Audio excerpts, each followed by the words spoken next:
आज देश और दुनिया के सामने जहां एक और आतंकवाद बड़ी समस्या है, किसी भी देश के लिए राष्ट्रीय सुरक्षा बहुत बड़ा विषय है।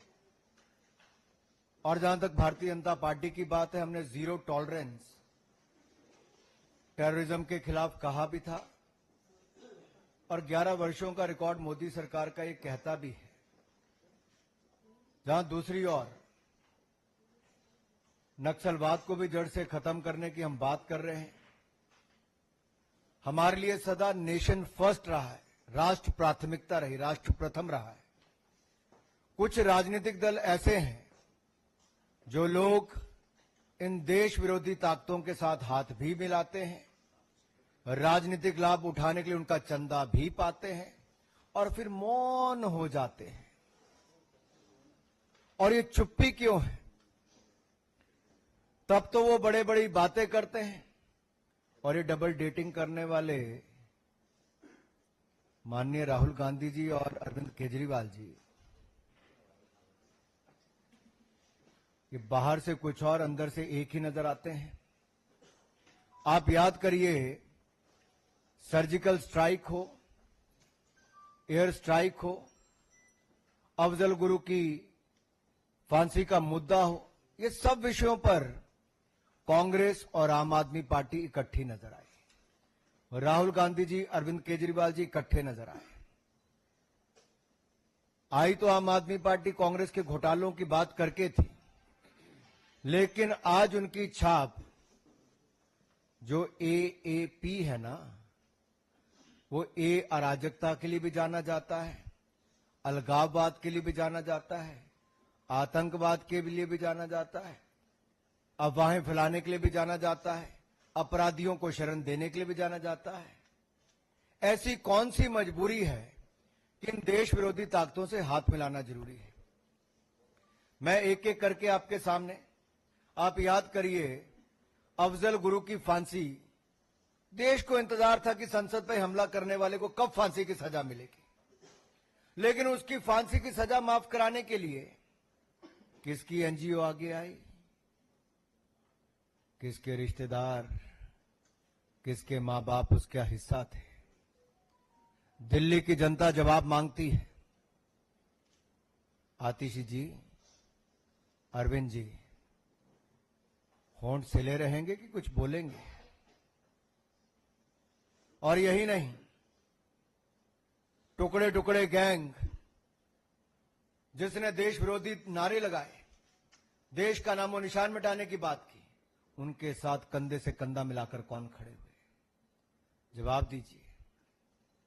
उसको टिकट किसने दी? जो मुखिया थे टुकड़े टुकड़े गैंग के, डबल डेटिंग करने वाले राहुल गांधी जी और अरविंद केजरीवाल जी ने दी।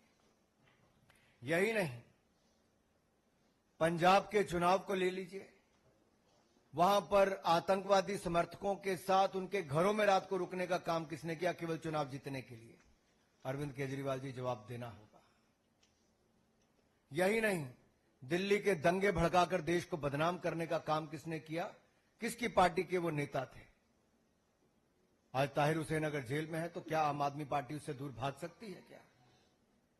लेकिन ये वही आम आदमी पार्टी और वही कांग्रेस पार्टी है जो बाटला हाउस कांड के शहीद इंस्पेक्टर एमएल शर्मा, उनकी शहादत पर प्रश्न चिन्ह खड़ा करते हैं। बात यहीं तक रुक जाती तो अलग थी।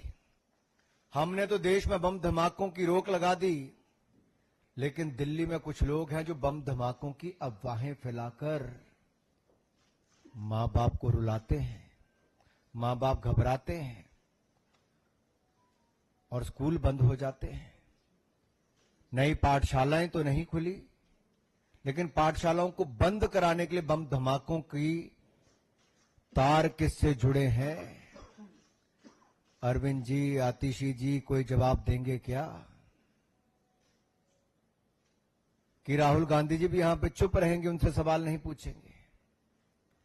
सवाल ये खड़ा होता है कि दिल्ली में डराने का, धमकाने का ऐसे 400 बार ये काम कौन करता है? आज इस बात का जवाब देना ही होगा और फॉरेन फंडिंग जो ऐसे आतंकवादी सोच के समर्थक हैं, आतंकवादी सोच को आगे बढ़ावा देते हैं, जो हिंदुस्तान का नाम और निशान मिटाना चाहते हैं, जो खालिस्तान बनाना चाहते हैं, उनसे फंडिंग लेने का भी अपराध क्यों किया?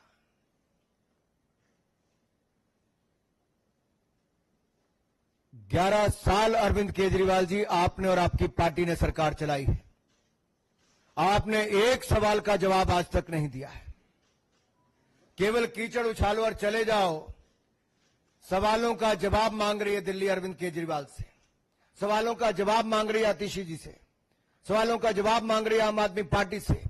ये आपके पाप छिपेंगे नहीं। ये आतंकवाद हो, अलगाववाद हो, अपराधी हो, इनको संरक्षण देना, इनके साथ देना, ये दिल्ली की जनता जवाब मांगती है। अराजकता और सनसनी के पुराने खिलाड़ी हैं अरविंद केजरीवाल जी और आम आदमी पार्टी के लोग। आपको जवाब देना होगा किसकी एनजीओ है, क्या, किसके सूत्रधार कौन है इसका, किसके साथ तार जुड़े हुए हैं। धन्यवाद।